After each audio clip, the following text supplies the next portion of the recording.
Mr. John Pasco ni msimamizi mkuu wa mradi wa wakulima wadogo kutoka kampuni ya PCT. PCT kama kampuni tumekuwa tukiwasaidia wakulima katika maeneo tofauti tofauti, mojawapo ni la mbegu. Kampuni kama kampuni tulianzisha kitengo ambacho kinashughulika na kuzalisha mbegu, kuziprocess na kuzipeleka kwa wakulima. Pareto kama Pareto hakukuwa na mbegu specific ambayo imefanywa research ya kutosha kujua uzalishaji wake utakuwa ni kwa kiwango gani na inaweza ikampa mkulima mazao kwa kiwango gani. Lakini kama kampuni tumeamua kuinvest na kuanzisha kabisa idara ambayo inadili na kufanya utafiti wa kuanzia kwenye mbegu ya Pareto, uzalishaji wake, nini inaweza ikampatia mkulima kwa kiwango gani. So tuna idara maalum ambayo inadili na hicho na hicho kitu. Kampuni imekuwa ikitoa mbegu kwa wakulima na ni mbegu ambazo zimefanywa utafiti, lakini ni utafiti wa muda mfupi.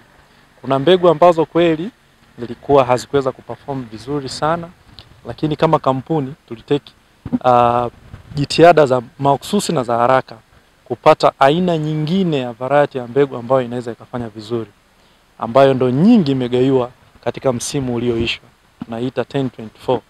Hiyo ilifanywa utafiti kwa karibani zaidi ya mwaka na ikaonekana inaweza kutoa mazao mengi zaidi kwa wakulima na uotaji wake kidogo ulikuwa unaridhisha compare na ile iliyotolewa mwanzo. Kwa kiwango kikubwa kampuni imeweza kutatua tatizo hili la mbegu kwa kiwango fulani na kwa muda mfupi, lakini kwa muda mrefu kuna mpango mkakati wa utafiti ambao unafanyika na kampuni katika mikoa yote ambayo Pareto inalimwa. Wanafanya utafiti kwa kuwa na sehemu mbalimbali za kufanya majaribio ya hizi mbegu ambazo tunataka kuja baadaye kuziingiza kwa ajili ya wakulima.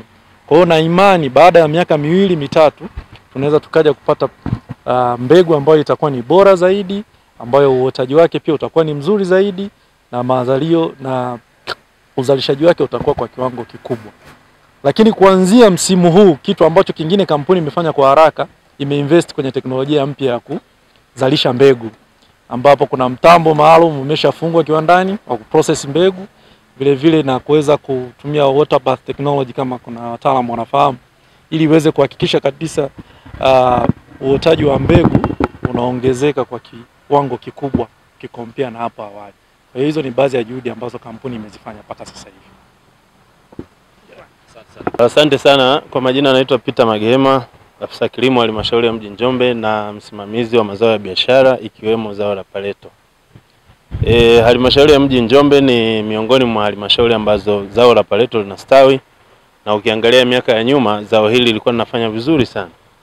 Na mpaka leo wazee wa zamani wanakumbuka historia ya Pareto, zao ambalo liliwakwamua kiuchumi. Lakini hapa katikati kulikuwa na mdororo wa soko la Pareto nchini kwa ujumla, hali iliyopelekea zao hili kuanguka. Lakini hivi sasa tunashukuru serikali ya Mheshimiwa Rais na makampuni kama PCT ambao ndio wawekezaji wakuu wa zao la Pareto katika mkoa wa Njombe na halmashauri yetu ya mji Njombe wameliamsha hili zao. Na mwaka jana tumekaa vikao vya kukubaliana namna kujengeana uelewa na wananchi pamoja na kufanya hamasa katika kata 8 za halmashauri ya mji Njombe. Hivyo kwa sasa halmashauri takriban kila mwaka inatenga fedha shilingi milioni 2 kwa ajili ya uwezeshaji wa mafuta kwa wataalamu ili kuendelea kuhamasisha na kutoa elimu juu ya zao hili. Na kwa hivi sasa kwa kuanzia na huu mwaka wa kilimo 2025 takriban wakulima kama 400 hivi pamoja na shule ambao wameanza kwa mwamko. Mwitikio wa awali tayari tuna ekari kama 70 ambazo tayari zimeshapanda Pareto, ukiachana na wakulima ambao tayari walishakuwa wanalima. Haya ni mashamba mapya ekari 70. Tunaona ni mwitikio mzuri. Kwa kuanzia tunaona mwitikio ni mzuri, na hata ukiangalia bei ya Pareto hivi sasa bei elekezi ni shilingi 3700 mpaka 1500 kwa kilo. Kwa hiyo tunaamini kwamba huko mbeleni kama zao la biashara litakuwa ni sehemu ya zao la kuinua wananchi kiuchumi na watajipatia kipato kuweza kukidhi mahitaji ya familia. Kwa hiyo tunaendelea kama halmashauri kuendelea kutoa elimu, kwa sababu jukumu letu ni kutoa huduma za ugani. Elimu pamoja na udhibiti wa visumbufu kwa wananchi kuhusu hili zao, kwa kushirikiana na kampuni ya Pareto Tanzania tunaendelea, na hata hivi leo tupo kwenye kikao kazi cha kujua changamoto za Pareto na kuona namna gani tunaweza kuendelea mbele. Asante sana. Mwinuka natoka kijiji cha Mapogoro, kata ya Milolal Deo. Labda changamoto za manufaa ya Pareto, PCT inatusaidia miche za Pareto kuatika bure na tunapanda bure.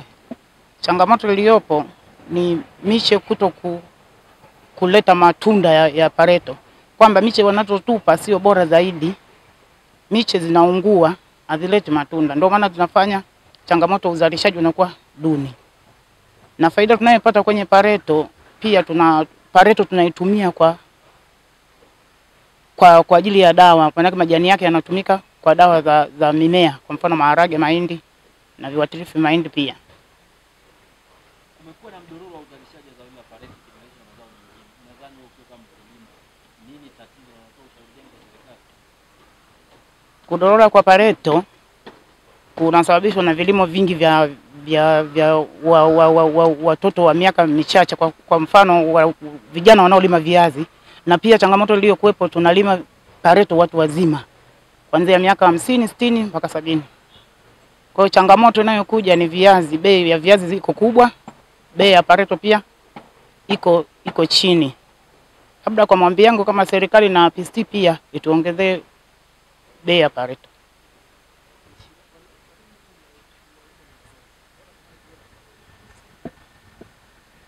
Vijana wamejikita na viazi kwa sababu viazi vinaenda miezi mitatu, na pia wanasema ni uchumaji ni mgumu, pia utunzaji ni mgumu. Vijana wanaenda na muda, miezi mitatu wanavuna, lakini pia hata Pareto miezi mitatu navuna, lakini vijana wanaona shida uchumaji na utunzaji pia.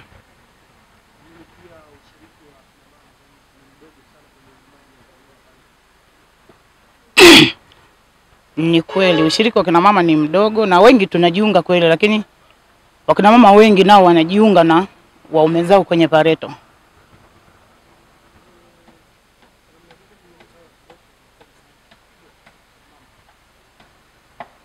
Msaada mkubwa wa Pareto wa kina mama kwa ajili ya urahisi, kwa sababu kila mwezi tunapima, na baada ya kupima tunapata malipo ya awali, pia kuna malipo ya ubora.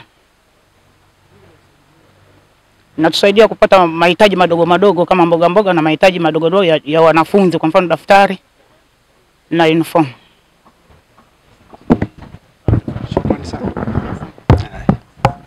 Kwa majina naitwa Alexander Kasiani Msigwa, natoka kijiji cha Uliwa, kata ya Iungilo, Njombe. Mimi ni wakala wa ununuzi wa zao la Pareto katika kijiji cha Uliwa. Uzoefu wangu umeanza muda mrefu kidogo. Kwa mpaka saizi katika kazi ya wakala nina miaka 5. Na pia mimi mwenyewe pia nalima zao hilo la Pareto. Hali ya uzalishaji wa zao la Pareto kwa sasa ukoje? Upande wa zao la Pareto katika eneo letu kidogo kwa sasa lina changamoto. Changamoto kubwa zaidi sasa ni mabadiliko ya tabia ya nchi, hali ya hewa. Maana hali ya hewa kwa Njombe hii inabadilika kila mwaka inabadilika. Kwa hiyo kutokana na mabadiliko ya hali ya hewa zao la Pareto linashuka tofauti na miaka ya nyuma huko. Na changamoto nyingine pia hamasa kubwa toka viongozi wa serikali. Miaka ya nyuma walikuwa wanahamasisha sana zao hili, lakini kwa sasa hivi sehemu kubwa viongozi wa serikali kidogo wako mazao mengine. Zao la Pareto kama limesahaulika vile. Na pia wakulima, kutokana na hamasa za viongozi wa miaka ya nyuma, viongozi wa serikali walikuwa wanahamasisha, walikubaliana kulima zao la Pareto na ikawa nyingi sana. Mpaka ilifikia mahala kiwanda cha Pareto kilifloat. Yaani Pareto ilikuwa nyingi. Bahati mbaya soko likadondoka ghafla. Baada ya hapo sasa viongozi walivyofuata kuhamasisha kule kawa kuko chini sana. Wakawa wanahamasisha mazao mengine. Kwa hiyo zao la Pareto likawa kama limesahaulika. Katika eneo langu ninakotoka mimi, nilivyosema kijiji cha Uliwa, zao ambalo linashika namba kubwa zaidi ni zao la viazi. Zao la viazi liko juu sana. Kwa hiyo kwenye mazao ya biashara, ingawaje ipo zao lingine la chai nayo kidogo ina changamoto, lakini vijana walio wengi wamelala zaidi kwenye zao la viazi. Na ndio kwa lugha nyingine tungeweza kusema ndio zao la biashara, lakini sio rasmi sana. Wamegeuza kama zao la biashara. Hapo kwenye kilimo cha Pareto tunaona wahusika hasa ni umri watu ambao umeenda, manake watu wazima au tunaweza kusema wazee, lakini pia kuna idadi ndogo sana ya wanawake katika uzalishaji wa zao hili la Pareto. Nini hasa changamoto ya hili kutokea kwamba wazee sana ndio wanaolima Pareto, lakini wanawake idadi ndogo na vijana inaonekana kama hakuna kabisa wanaojihusisha na kilimo cha Pareto? Wazee kidogo wanarudi kwenye zao la Pareto kwa sababu wanafahamu tangia miaka ya nyuma jinsi lilivyokuwa linawapa hela miaka hiyo. Lakini kijana wale waliyezaliwa miaka ya karibuni ya kuanzia 2000 na kuendelea mbele, kwa kweli kuelewa somo hili ni ngumu sana. Yaani ni ngumu sana. Kwa hiyo wazee ndio bado utakuta bado wanarudi. Ukitamka Pareto kidogo uelewa wanakubaliana, lakini sasa kutokana na umri nguvu zinapungua na ndio sasa uzalishaji na pia unapungua hivyo hivyo.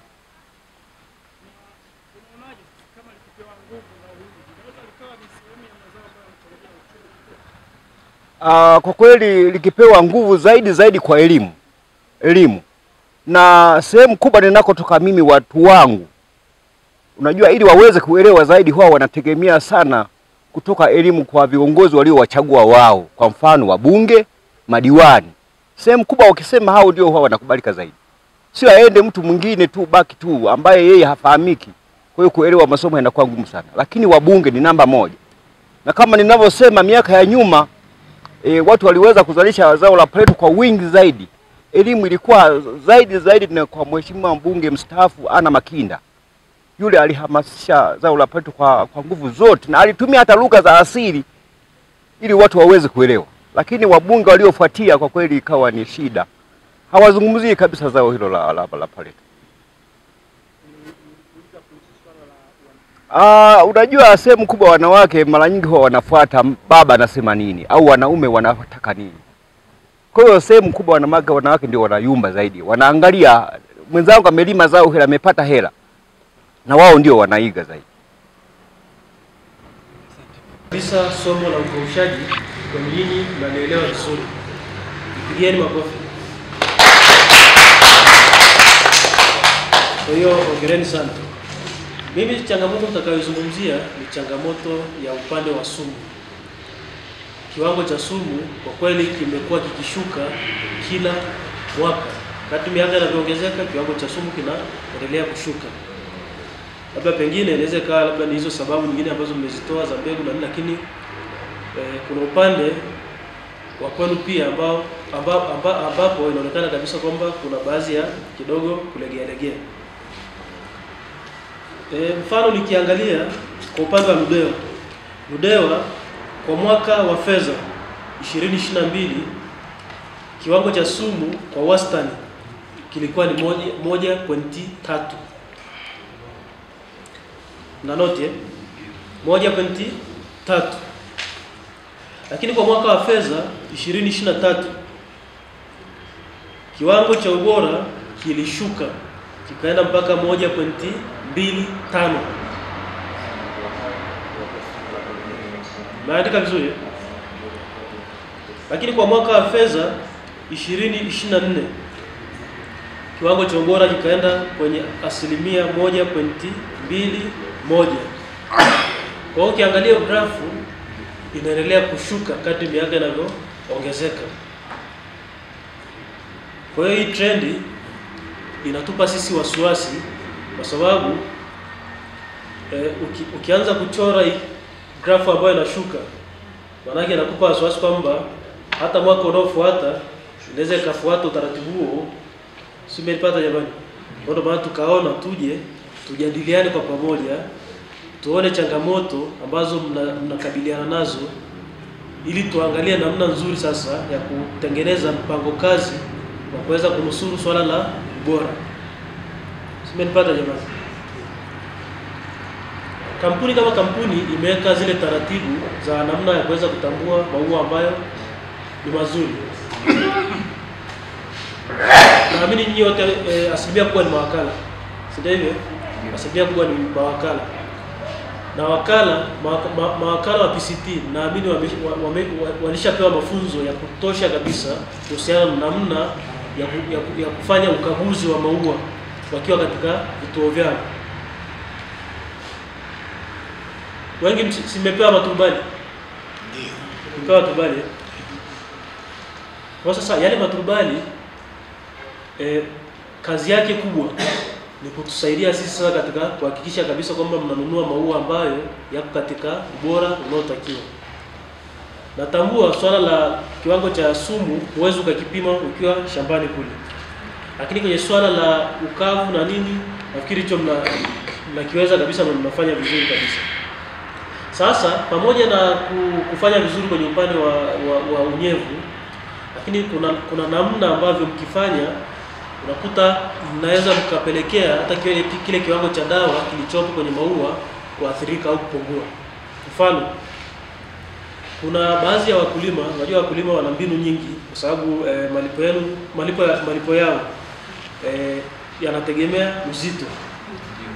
Sasa kuna baadhi ya wakulima unakuta wakishaanika yale maua yao, kuna wengine wanayachanganya kwenye vumbi, wanayaweka kwenye vumbi.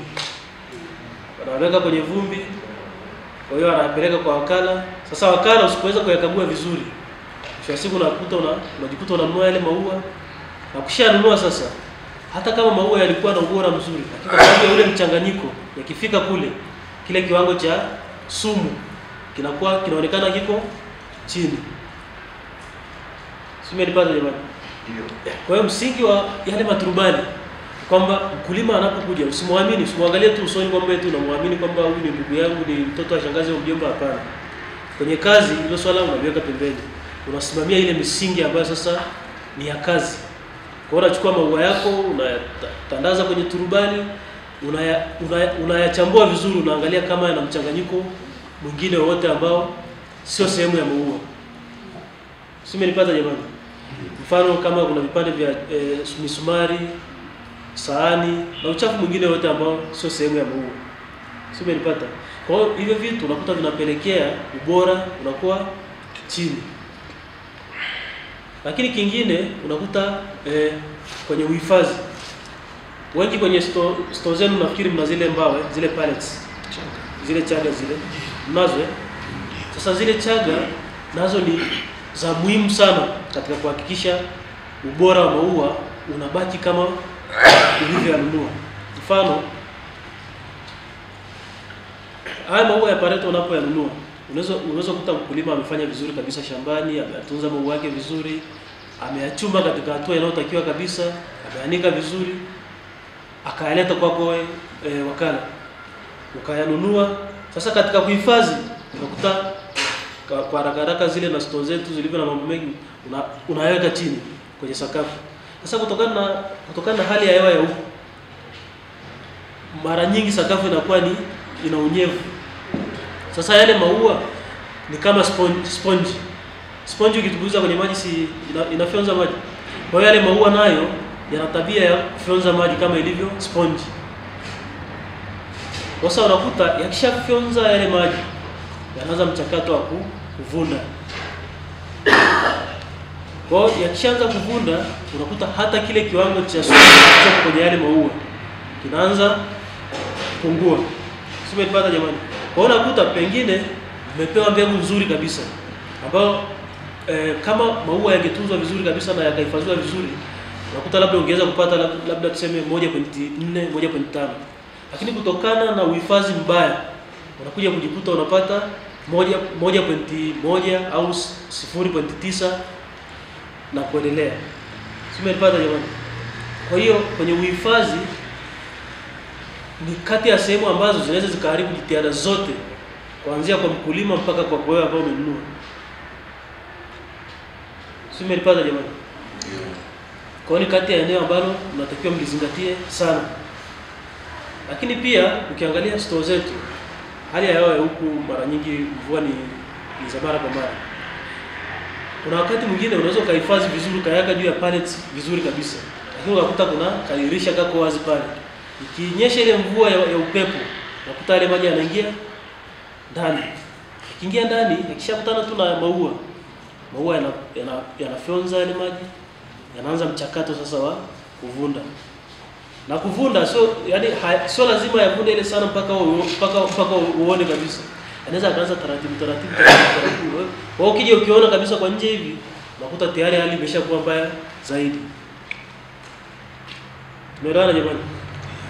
Kwa hiyo store zetu tunatakiwa tuhakikishe kabisa kwamba hakuna sehemu yoyote ambapo kuna maji yanaweza yakapenyeza yakaingia ndani kwa namna yoyote ile, iwe kwenye bati au kwenye dirisha au sehemu nyingine yoyote. Tumeelewana jamani? Kwa hiyo ukiweza kuweka mazingira vizuri kwa namna hiyo, maana yake hata maua yatakayoletwa kwetu, maana yake yatakuwa ni yale kabisa yenye uhalisia wa kile ambacho mkulima amekuuzia. Tumeelewana jamani? Kwa hiyo hilo la msingi sana kwenye upande wa ubora. Nafikiri kwenye upande wa changamoto za mbegu, nafikiri kuna wataalamu hapa watalizungumzia vizuri kwa sababu bado tuna muda. Lakini kingine, pamoja na kwamba mnafanya vizuri kwenye swala la unyevu, lakini kuna changamoto kwenye mchanganyiko huo wa tabia. Mfano unakuta maua yanakuja na vipande vya sahani, wengine na vipande vya mawe, wengine ana vipande vya misumari, na mengine unaweza kukuta hata mengine ya kamba plastiki hivyo. Na wengine wanaenda mbali zaidi, unakuta anakoweka maua kuku analala kule, mbuzi wanalala kule. Kwa hiyo ule uchafu wote unachanganyika na maua. Simenipata jamani? Sasa Pareto ukishaichanganya na uchafu mwingine, tukiangalia cha kwanza kabisa, tukikuta huo uchafu, tunahesabu kabisa kwamba ubora wa haya maua tayari sio mzuri.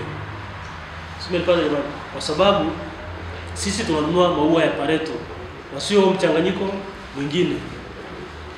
Simenipata jamani? Tunachonunua ni maua ya Pareto, sio vipande vya misumari, sio vipande vya sahani na uchafu mwingine. Tunataka maua yaje yakiwa kama maua. Simenipata jamani?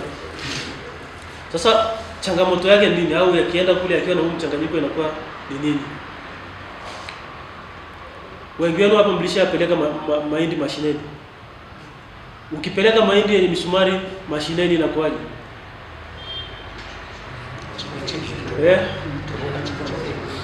Inaharibu. Kwa hiyo jinsi mashine ya kusaga mahindi inavyofanya kazi, hata mashine ya kusaga maua ya Pareto nayo inafanya kazi vile vile. Inachekecheke na kila kitu kama unavyoiona hii ya kusagia mahindi, hata ile iko vile vile. Kwa hiyo unapoleta maua yenye ule mchanganyiko na si kule chekecheke zetu zinatoboka. Umepata jamani? Zinatoboka. Kwa hiyo unakuta inatulazimu tuanze kuzima mitambo, tuanze kutoa chekecheke zile, tuweke mpya. Kwa hiyo inaleta hasara kubwa, lakini pia inachelewesha pia hata uchakataji kule kiwandani. Sisi tumeelewana jamani? Kwa ndio maana tunasisitiza kabisa kwamba hakikisheni mnakagua maua vizuri.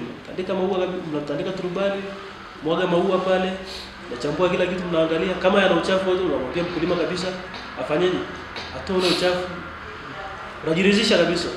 Lengo ni kununua maua ambayo yako vizuri. Tumeelewana jamani?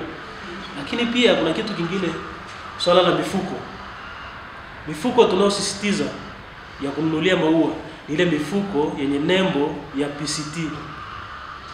Simenipata jamani? Mifuko yenye nembo ya PCT. Sasa mnaweza mkajiuliza kwa nini tunasisitiza tununulie kwenye mifuko yenye nembo ya PCT na sio mifuko mingine. Sasa changamoto ya hili zao, kwanza niwaambie, Pareto ya Tanzania inasifika sana kwenye soko la dunia. Na inasifika kwa nini? Kwa sababu haina mchanganyiko wa madawa mengine yote ambayo yana athari kwa binadamu. Simenipata? Kwa sababu mfano mazao mengine unakuta mfano nyanya unakuta unapulizia dawa hii, unapulizia dawa ile, unapulizia dawa ile. Kwa hiyo inakuwa na mchanganyiko mwingi sana wa madawa. Kwa sababu Pareto kama Pareto yenyewe, Pareto yetu inasifika kwa kutokuwa na huo mchanganyiko wa madawa mengine. Ndio maana hata huko mashambani huko tunasisitizwa kwamba tusilime maeneo ambayo yako karibu na mazao ambayo mnapulizia dawa nyingine kama nyanya na nini na mazao mengine. Sisi tumeelewana jamani? Kwa sababu tukisha chakata haya maua, tukishapeleka huko, yanaenda kutumika kutengenezea dawa ya kuulia wadudu. Na hiyo dawa inatumika kwenye vitu ambavyo ni specific kabisa.